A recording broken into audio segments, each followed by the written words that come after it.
በዚህ ምስል መጀመሪያ የታያችሁ ነገር ምንድነው? ብዙ ሳታስቡ ቶሎ አይናችሁ ያረፈው የትኛው ላይ ነው? ይህም ስለናንተ ድብቅ ማንነት ይናገራል። በዚህ ምስል የታያችሁ የሰው ፊት ምስል ነው ወይስ ደግሞ የወፍ ምስል ነው? ይህም ቪዲዮ ለሶስት ሰው ኮፒ ሊንክ በማድረግ ብዙዎች ጋር እንዲደርስና ይህ አካውንት እንዲነቃቃ አድርጉ።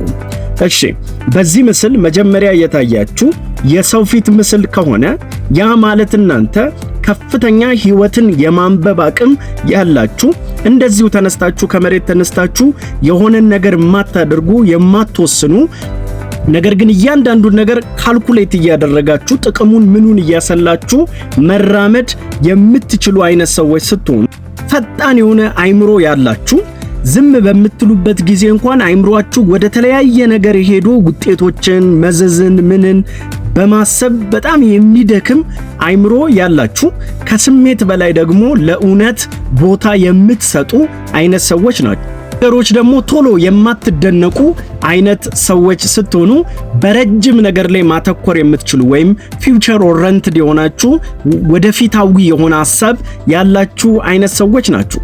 በግንኙነት ውስጥ ደግሞ እናንተ በጣም ታማኞች የማትነቃነቁ አይነት ሰዎች ስትሆኑ አመናችሁ በፊት ግን ሰዎችን በተለያየ መንገድ ቼክ የምታደርጉ አይነት ሰዎች ናችሁ።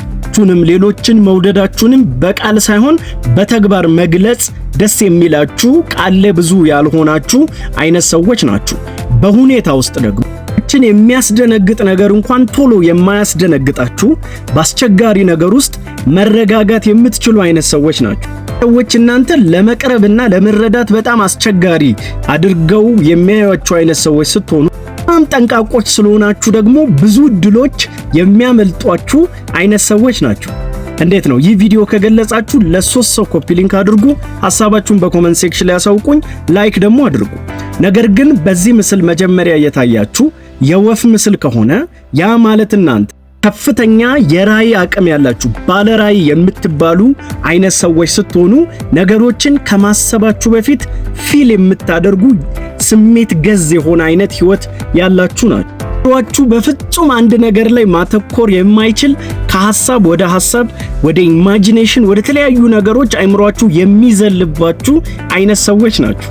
በፍጹም ደግሞ ማስተዋል የማይችሉትን ነገር እንኳን የማስተዋል የማየት አቅም ያላችሁ አይነት ሰዎች ስትሆኑ፣ ቁጥጥር፣ ክልከላ፣ ገደብ የሚባል ነገር የማትወዱ ሰዎች ሲመክሯችሁ ደስ የማይላችሁ፣ ሲቆጣጠሯችሁ መንፈሳችሁ የሚያምጽባችሁ ነፃ የሆነ መንፈስና እንዲህ አይነት ነፃነት የምትፈልጉ አይነት ሰዎች ናችሁ። ትንንሽ ነገሮች ውስጥ እንኳን ትርጉምን ፈልጋችሁ ደግሞ ማግኘት የምትችሉ አይነት ሰዎች ናችሁ። በግንኙነት ውስጥ እናንተ በጣም አፍቃሪዎች ስትሆኑ፣ ሐሳባችሁን፣ ፍቅራችሁን በንግግር መግለጥ የምትችሉ፣ ሰዎችን ደግሞ ከልብ የምትወዱና ከሰዎች ጋር የሚጣበቅ አይነት ማንነት ያላችሁ፣ ሌሎች ሲለዩአችሁም በጣም የምትጎዱ አይነት ሰዎች ናችሁ።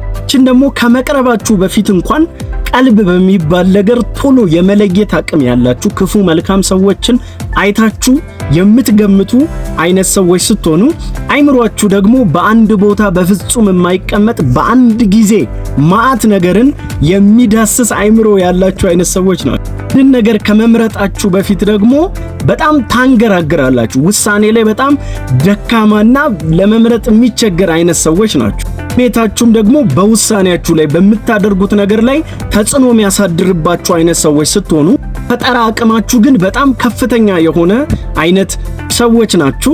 የናንተ ህይወትና መገኘት በቃልም በምንም ሌሎችን የማበረታታት አቅም ያለው አይነት ማንነት አላችሁ፣ ወይም ሌሎች እናንተ ጋራ ይነቃቃሉ፣ ተስፋ ያገኛሉ። ትልቁ ደካማ ጎን በአንድ ነገር ላይ ትኩረት ማድረግ አለመቻለሁ። የሆነ ነገር ላይ አተኩራችሁ መስራት አትችሉም። አዳዲስ ነገሮች ቶሎ ትኩረታችሁን ይስቧቸዋል። ኮንሲስተንሲ፣ ይሄ ቀጣይነት የሚባለው ነገር ለእናንተ በጣም ራስ ምታት ነው። ለመቀበል ደግሞ ትቸገራላችሁ። ሪያሊቲን የምታዩትን ነገር ለመቀበል በጣም የምትቸገሩ አይነት ሰዎች ስትሆኑ፣ ስሜታችሁም ደግሞ የሚዋዥቅባችሁ፣ አንዴ ወደ ላይ የሚወጣ አንዴ ወደ ታች የሚወርድ ያልሰከነ አይነት ስሜት አለመኖሩ የእናንተ ትልቁ ደካማ ጎን ነው። ይህ ፐርሰናሊቲ እስከገለጣችሁ ሐሳባችሁን በኮሜንት ሴክሽን ላይ ያሳውቁኝ። ቤቱን ሰብስክራይብ አድርጉ፣ ፎሎ አድርጉ፣ ላይክ አድርጉ። አመሰግናለሁ።